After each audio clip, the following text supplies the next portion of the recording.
Hello and Jai Gurudev everyone. Welcome to this another week summary of Yoga Vasishta. We're starting from page 34, which is 3rd of February. So now, now after giving all that knowledge about how the world has come into the existence and how it has been created, now Lord Rama has got some questions and he started asking the questions. And his first question is, tell me what the mind really is. He's asking what is the mind really is. And then Sage Vasishta answers, even an empty inert nothingness is known as space. Mind is empty nothingness. So he said mind is empty nothingness. And then he says thought is mind. He says it is real or not or unreal. It is that in which the apprehended in objects of perception, and then there is no distinction between the thought and the mind. So understand what is mind. What is your experience about the mind? It is basically when the consciousness, the individual consciousness that has come into the existence and has a desire to know the world, and when that action starts happening in the form of the thoughts, is mind. So till the time there is a desire, there will be a thought, and till the time there is a thought, there will be a desire. So every thought coming in your mind is nothing but a desire. How come?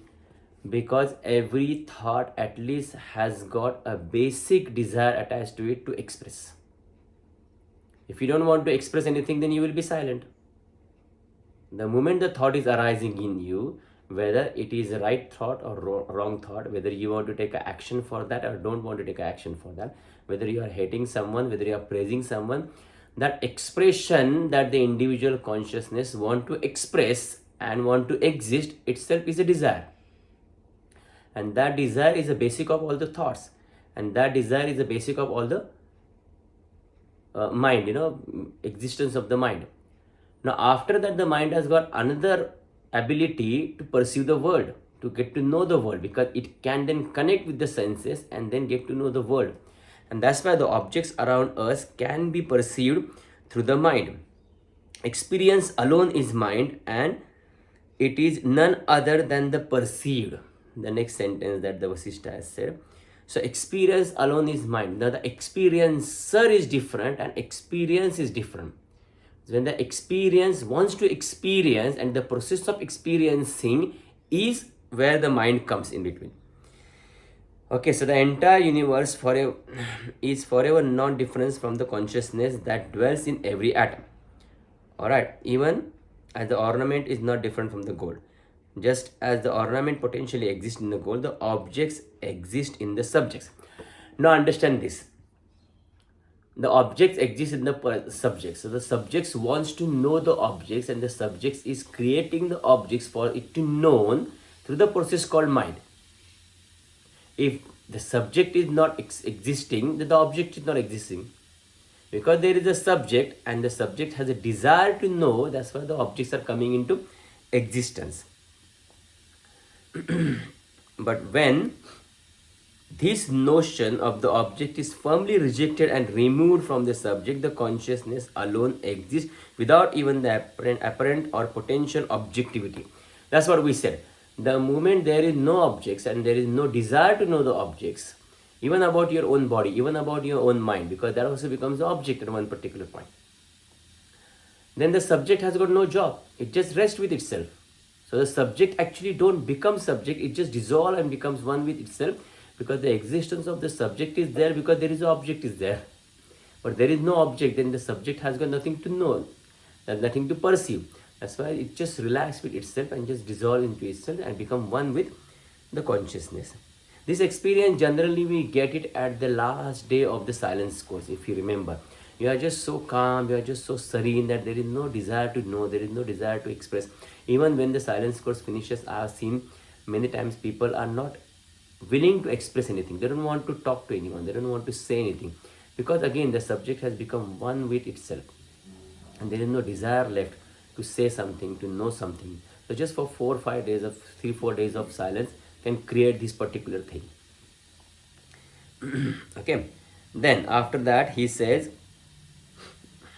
then the Rama asks the question, okay, that if the object of the perception is real, then it shall not cease to be, and if it is unreal, then we do not see it is as unreal. And how can we overcome this? So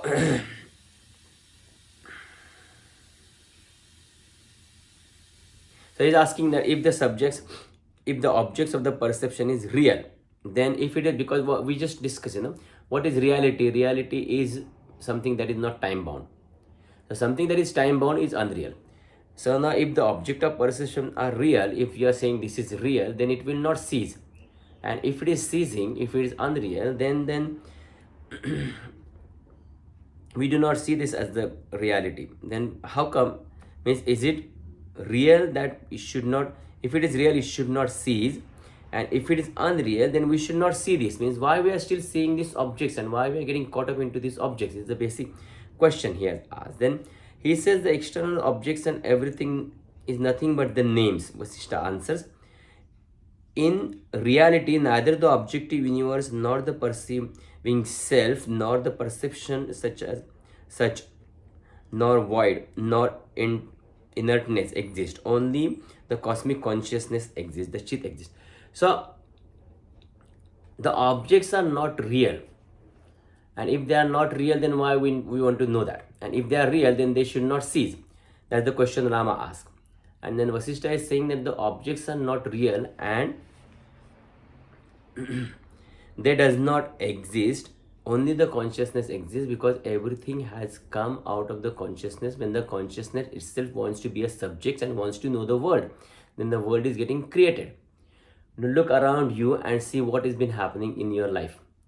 You got a house, you are sitting in the house. Now 20, 30, 40 years back, was that house there? No. Look around you, look at your partner, look at your husband or wife. 20, 30, 40 years, was that person there? No.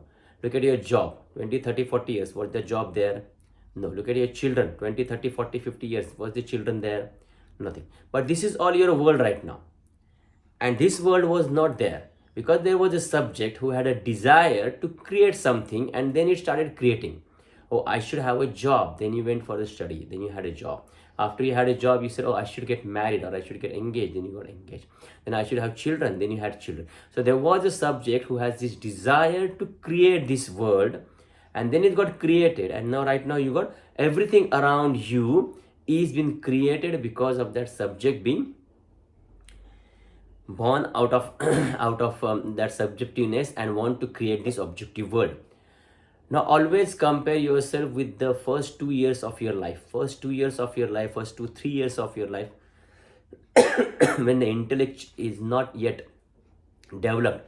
That time we are in a perfect equilibrium. We do not have any desires. We just, our basic desires has been taken care of, and the intellect is not there sharp enough to know the world. And because the intellect is not there, the subject is very much into its calm, peaceful state. Then the intellect starts coming in. Then we start asking the questions about the world, and then we start developing our own world. So that particular time, there was nothing there, first 2 years or 3 years of your life. And then the whole world has been created by this subject called ABC, given it as a name. First thing what we start doing, we start giving it as a conceptual things, like, okay, I'm a man, I'm a woman, I'm talented, I'm not talented, I should be doing this, I should not be doing this, this is right, this is not right, this is the religion I follow, this is the religion I do not follow, these are my parents, this is my house. All those things are the concept that has been fed to us, and then we got cling to that. When I'm referring, it's not a body and mind. I'm referring it as a individual consciousness, which is the basis of our existence, that I'm referring to it. That's what he said here. It's called chit. There is only one thing that exists, the individual consciousness, and that's what it starts creating its own world. First it creates its own mind, its own intellect. Then it gets becomes aware of its own body, then the gender of the body, then the intellect of the body, then the people surrounded for that body. So everything, the family and all that, and then you go into the education system, then everything goes, and then the whole world gets created by our own. That is what is being said. Now Rama has got another question. Now, what is the source of this mind and how does it arise? Now we discussed this in the last video if you have seen, but again we will go into the this. He says the cosmic dissolution, after the cosmic dissolution and before the next epoch is dawned, the entire objective universe is at the state of perfect equilibrium. Now don't think about the cosmic dissolution and the epoch as something that's happening once in billions of years and all that. We discussed it happens every night when you go to sleep. Every night there is a cosmic dissolution happening, and we are going into the state of where there is no objective universe exist. We are into perfect equilibrium. Yes, we are unconscious, but we are into perfect equilibrium. Then there existed the Supreme Lord, the eternal, unborn, self-effulgent, and who is all and omnipresent. That is there. That state is got everything in it. It has got the potential to create your whole world, and that's what you see when you get up in the morning. Now, from him emerged the countless divinities like Lord Vishnu, and countless rays emerged from the sun, as the countless rays emerged from the sun. So, that equilibrium, that cosmic equilibrium, perfect equilibrium, has got the capacity to, when there arise a first desire to know itself, then the separateness form. Now, though that separateness is same, it has got the potential to create its individual world. And that is what is happening, that we got 8 billion people, and apart from that there are 10 billion species and there are 20 billion trees. Everything is living on this thing, and that is been getting created because of the individual consciousness that is got a potential to create all those things. However, please remember, this individual consciousness name has been used just for the reference. It is actually just one. It is just that point from where this particular individual personality can express itself in the way you want to be. The way you have created your world, you are expressing yourself, the way you have imagined yourself. The better you imagine yourself, the better you will start expressing yourself. And the dissolution of all that, when it happens at every night at deep sleep, then there is nothing there. Then you are just into the perfect equilibrium. Now, he is the cosmic intelligence in which the countless objects and of the perception enters. And then he talks about all those things, not indeed the extracting oneself into the before we go that, he talks about how the mind comes into the existence. Everything is perfect, everything is absolutely fine into that. And then after that, when the object starts emerging, the first object that comes when you wake up in the morning is your individual consciousness become aware of itself, and then the thoughts comes in process. Sometimes you are still in a sleep and the thoughts comes in the form of the vision or sound, and that we call it as a dream. You are still not aware of your body. You are in the dream body. You are seeing everything into the form of dream body. However, we come one step further. If there is no dream body, the mind becomes aware of itself, get to know itself, then the body comes into existence. Then you become aware of your body. Everything happens in a fraction of a second. Though I'm telling you all these things slowly, step by step, everything happens literally into the fraction of a second, and you just become awake and you just open your eyes and say, yes, I'm here. And then the moment the body comes into the existence, of course, the temperature of the body, where it's lying, what is lying down, what is surrounding, everything comes into the memory in the fraction of the second again, and then you wakes up. That's how the mind comes into the existence. That's how you start seeing the objective world and you perceive the whole objective world. Now, how does the Supreme Self cannot be realized, this or Rama, by the means of any other wisdom other than wisdom? Now he is very clear about this particular next thing I'm going to talk is a very interesting thing. He says the Supreme Self cannot be realized, O Rama, by the means of other than wisdom. So wisdom, what is wisdom? Wisdom has got two important aspects that we learn into our silence course again. First one, the pillar of the knowledge is Viveka, and the second one is Vairagya. Viveka means discrimination. You have to discriminate, you have to challenge yourself, whatever you are saying, what is real, what is not real, what is that is real inside me, which is experiencing this unreal, including the experiences, including your body, including your mind, including your changing nature, everything. Now that is a wisdom, and it is not it is not realized indeed by exerting oneself into the religious practices. So this is very profound and maybe not acceptable at this stage for many of you, because you have been used to doing the religious practices. However, take a step back, challenge yourself, discriminate all that concept of the religious practices and ask yourself, why are you doing that? First question. If you have been not doing that particular practice, you have been doing something else, other religious practice, will you still exist?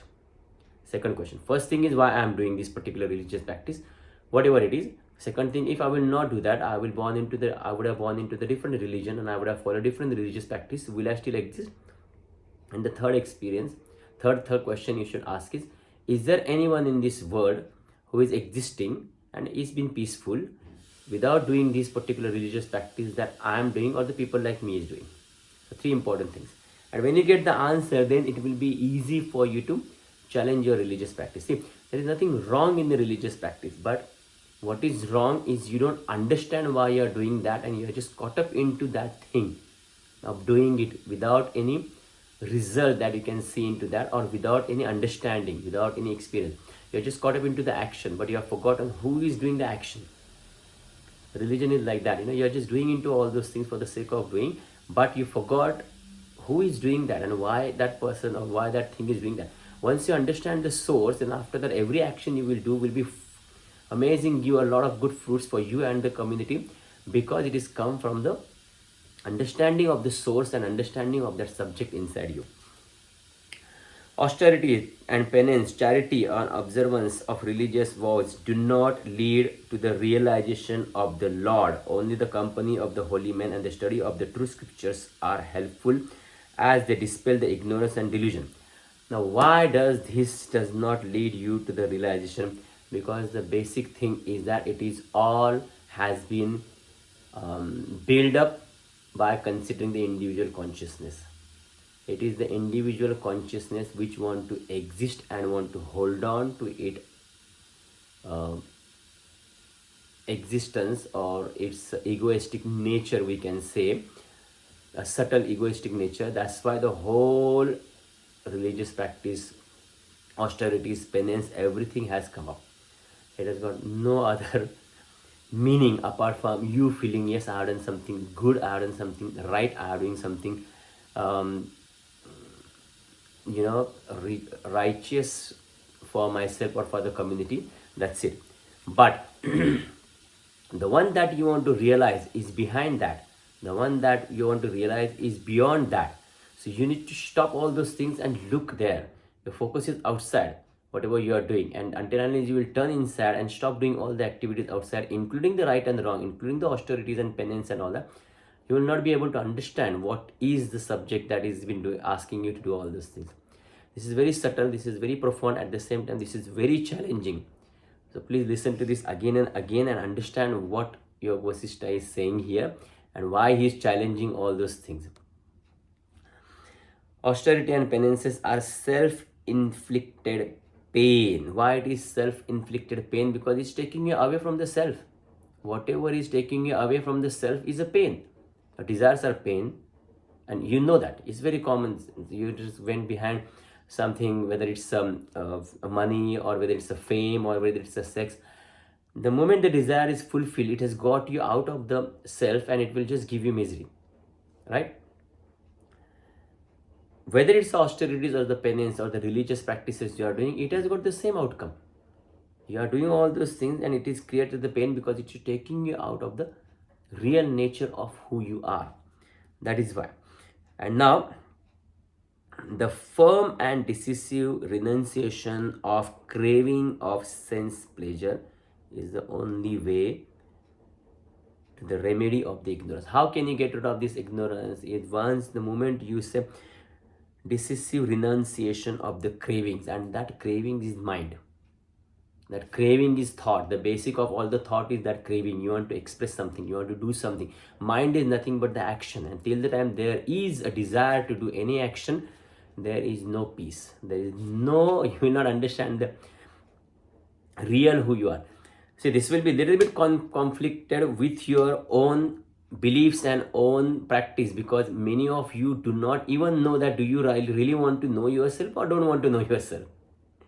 You just want to find out something that will make you peaceful, and you're just happy with that. And 99% of the people are just living in this world because they just want to find out something peaceful. For you, of course, basically just do your daily practices, just do your sadhana, just feel that strong peaceful nature inside you, do some services, do all those things. Happy go lucky, you will find your life, you will live your life very happily. This chapter onwards, or whatever we are touching, and I'm trying to clearly say whatever the way Vasishta is saying all those things, for you to realize that after doing all those things, whatever you are doing and living a peaceful life also, you will not understand the reality of this your own existence. And that's where the Vasishta is taking us. That's why I'm saying all those things openly and sharing with all those things. So right now it will be a little bit complicated for you, but the day you will realize that yes, I want to understand who I really am, and what is that I'm existing in this world, and I don't want to care about all the other things, and you want to just start seeking the truth the way it is, then this will start making the sense. So right now it will not make sense, and it will contradict with whatever your beliefs and whatever your systems you are following in, because you are not seeking this, you are just seeking something else, and this is too much for you. Like, you just want a paracetamol because you got a little cold, and the doctor is giving you the whole medical 5 years of the degree course, that you study all this. You don't want to become a doctor just for a cold. So that is the condition. But however, maybe 1 or 2 or 3 or 4 of you might be wanted to seek this truth. Who knows? That's why I'm sharing all those things. Okay, so please bear with me. Then Rama asked the next question. He said, where does this Lord dwell, and how can I reach him? And then the Vasishta answers very beautiful. He says he is the intelligence dwelling in the body. So now think, what is the intelligence dwelling in the body? What is the intelligence dwelling in your body? Think about that. Not your intellect. Your intellect is a byproduct of that intelligence. What is that inside you, which is the intelligence, which has got the capacity to create you the way you are, create the world around you that we discussed before, the way you have created, has the potential to destroy that world and to make it again better. What is that intelligence? What is that intelligence which is not only in you but in everybody? What is that intelligence which is making the tree individual separate from other trees, insects separate from each other, and everybody is living in this? What is that intelligence which is there into the creatures, into the sea animals, into the elements, into the human beings, into everything? Basically, it is the substratum of everything. And then if we think about this, then the word comes samadhi. What is samadhi? Sama and dhi. Dhi means intelligence, and sama means becoming one with. The moment you start becoming one with that pure intelligence which is dwelling inside you, you start getting into the state of samadhi. And the biggest obstacle into that is our conceptual mind, because our individual consciousness has created this world, and the first step of that world is our mind. He is the pure intelligence, he said. Okay, then Rama asked a very interesting question. He said, he is a pure intelligence, even the little boy knows that, and then the Vasishta says, he basically says, like, the one who is just saying all those things is not know anything. Sentience is the universe, and the sentient is the soul, and the sentient creates the knowable and gets involved into the sorrow. The soul has got the capacity to feel the things. It is sentient, and it has got the capacity to feel the things. So it's creating its own world, and it's get involved into that, and it is get involved into the sorrow. And just by saying like a parrot, that person do not know anything. The person who has experience, who can see this happening every moment, every second, every day, every hour, and experiencing this thing, he is the only one who knows. So there's a difference between this sentence Vasishta is saying and this sentence that the Rama is thinking. Even the young boy also knows, Now he said, describe the Lord, Rama asked them. Then he said, the cosmic intelligence in which the universe as it were ceases to be is the Lord. So because this universe has come out of that cosmic universe, intelligence, consciousness, it is not separate from that. The universe alone will not exist on its own, but the consciousness without the universe can exist because it was existing. 14.1 billion is the age of this whole creation. What was happening 15 billions ago? We don't know. There was nothing there. So, but this intelligence was there, which had the capacity to create all those things. That seed was there it was there in the form of seed, and then everything came in. So the cosmic intelligence which in which the universe appears as it were ceases to be and ceases to be is the Lord. In him the subject object relationship appears to have ceased. If you go to the basic substratum of that, beyond the consciousness, because consciousness is also where the individuality starts and the whole creation starts, but on what the consciousness is also based on. That is what the deep sleep state we talked about last week. So if you go into that, if you imagine to be into that and try to think about that, there is no subject, there is no object, so everything is gone. And then he is the void in which the universe appears to be exist. But it is there, the universe still exists into there. That is what he is saying. Now, how can we realize the Lord and realize the unreality of the universe? So the answer of that he has given, the Vasishta, the Lord can be realized only if one is firmly established into the unreality of the universe, even as the blueness of the sky is unreal.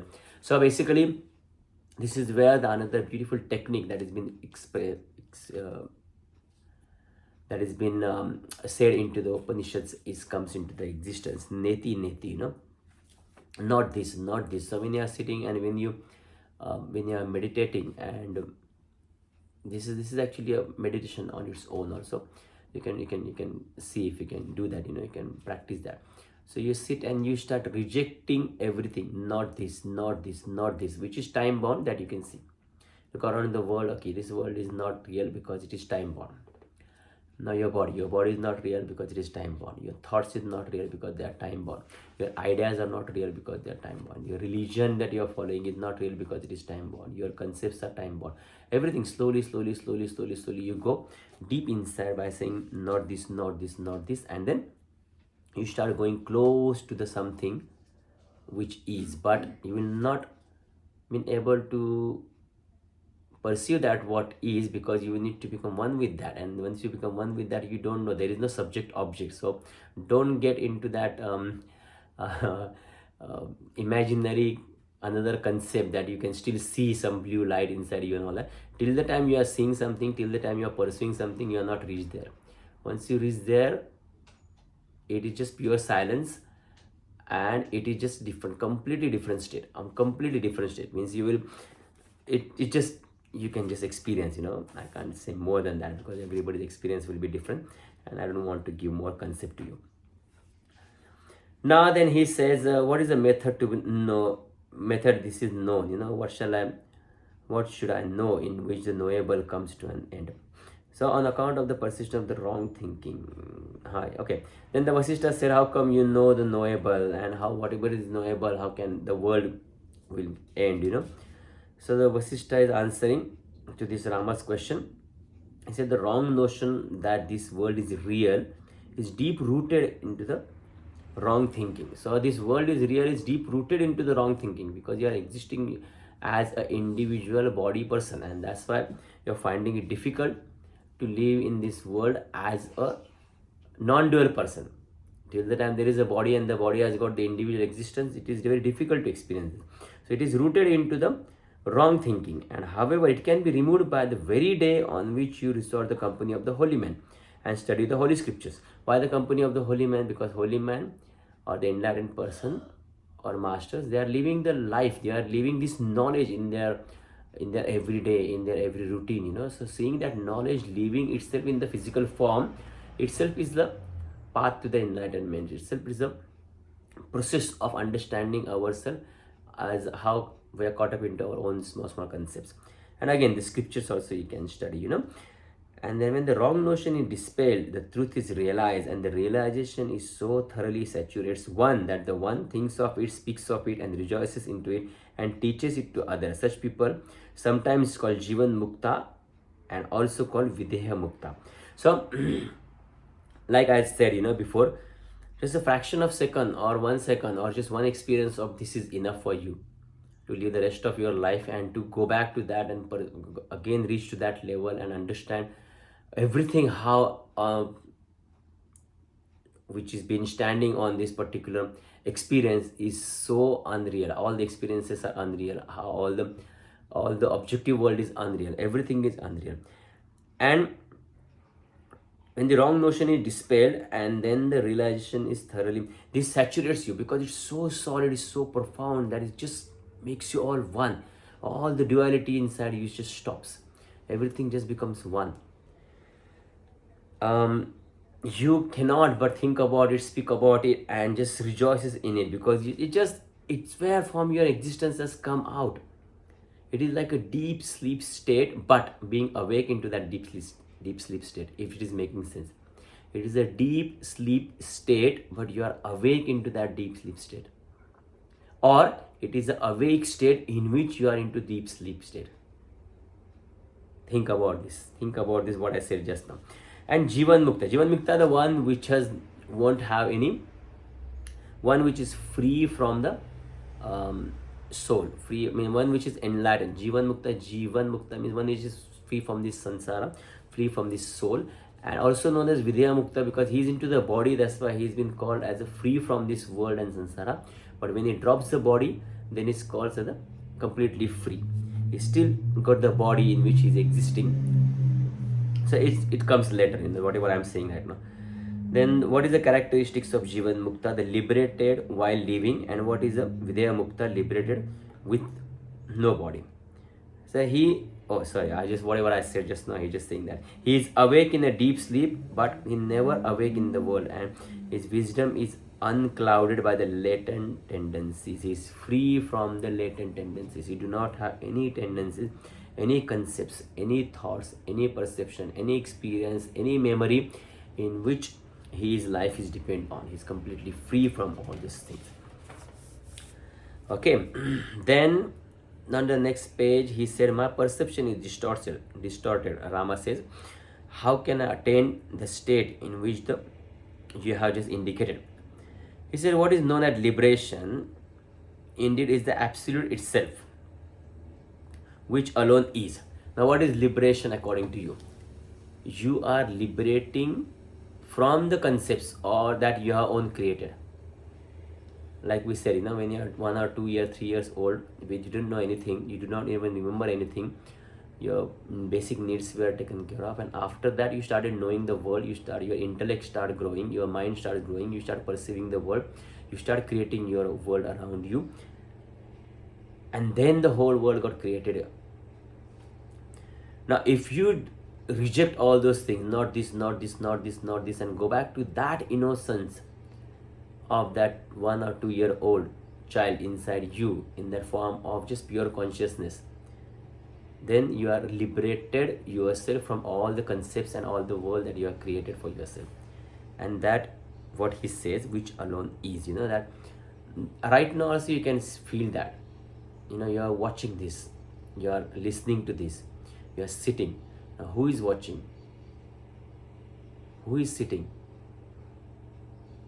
Who is hearing this? And then whatever the answer comes, immediately you will get what I'm saying right now within the fraction of a second. But the intellect comes in. Intellect says, my ears are listening. Okay, then who is listening through the ears? My mind is listening to. Who is listening through the mind through the ears?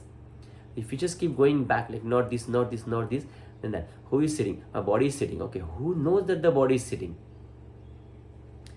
Then you will start reaching that state of just pure I am. I'm sitting, I'm watching, everything will go, all the doership will go. It's just like I am into that state, you will start going. And that is what is the state of liberation. You can experience that within a fraction of the second. The problem is that to establish into that and to realize this as a truth and getting rid of the concepts, because your mind will keep coming back and pull you back from the state.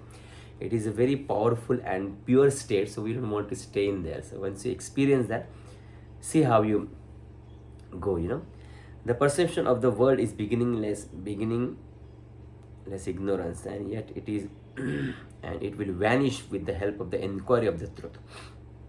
Okay. And when the infinite vibrates, world appears to emerge, and then that's what we discuss about, in the deep sleep. When you start waking up, the first thing is consciousness. That's the basic vibration that happens. And in the yes, and this is very important, from when the seer sight and the seen, it is in the seer sight and seen as the very seeing. When you know it, you realize that. So there is a seer, there is a sight, and there is a seen. There is a seer, there is a sight, and there is a seen. Three things, you can clearly see that. Now all this become one, and there is just the process of seeing happening, and from where it's originated, seeing, that is where is your source is. So there is no seen, there is no seer, there is no sight, there is nothing there. It is just all seeing as the process of seeing.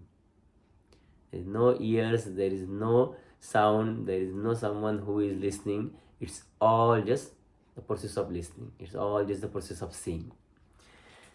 This is little complicated, but you can experience that, if you can just see the whole thing as it is.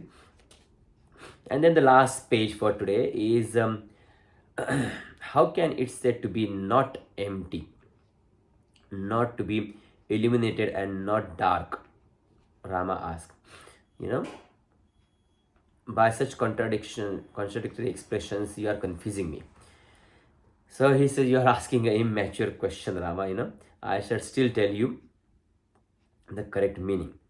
He said, even the uncarved image is forever present in the block, and the world, whether you regard it as a real or unreal, inherent into the absolute, which is therefore not void. So like, into the stone, there is the image already, there is the statue already. What the person does, the person who makes the statues and all that, he just removes the unnecessary things.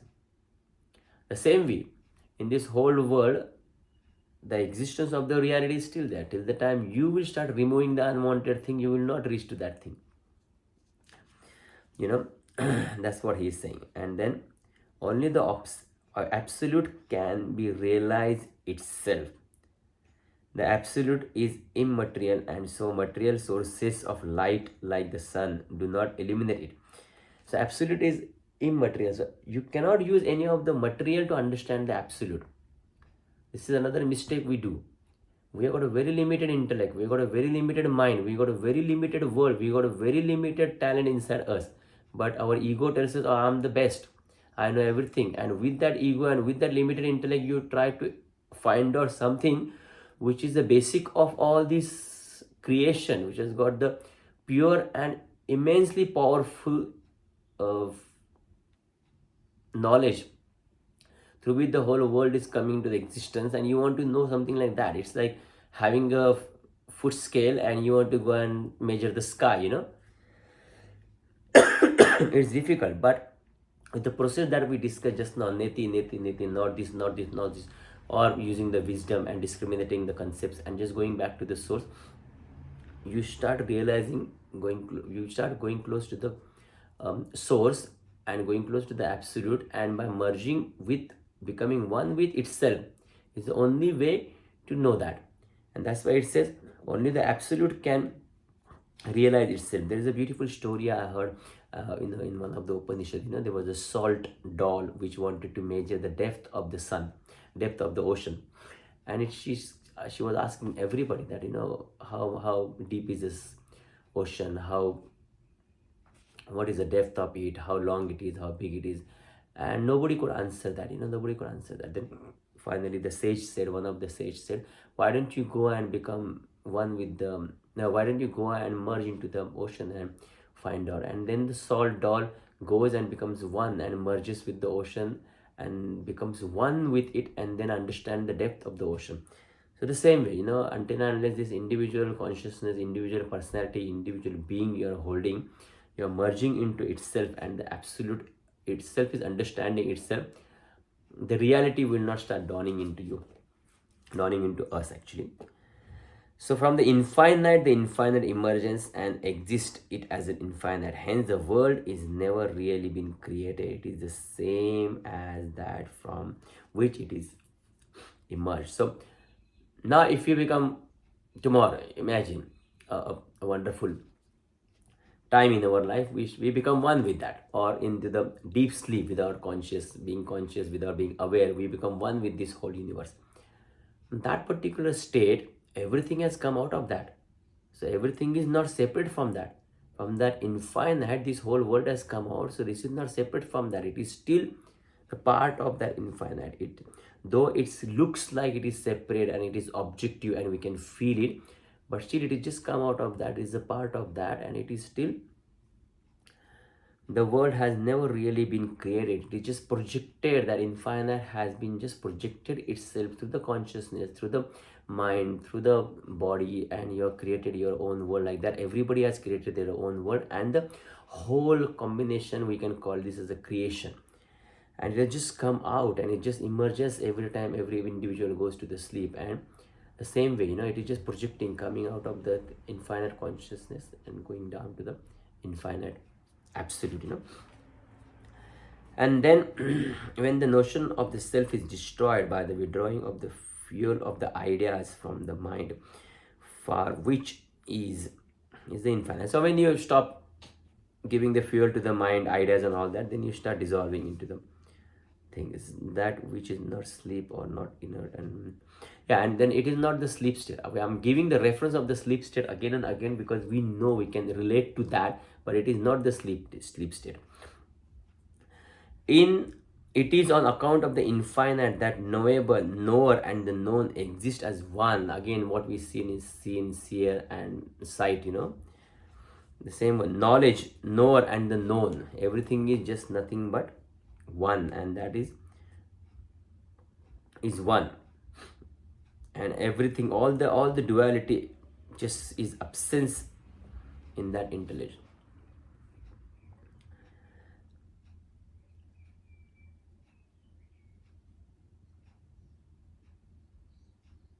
So this is where we stop now, and then the next week onwards something else starts. But this is where now it's getting little bit more challenging than last time, I will say. It is little challenging also to explain also few of the concepts, because still it's a concept. But however, whatever you think that is, that you have to see as a part of you is not correct.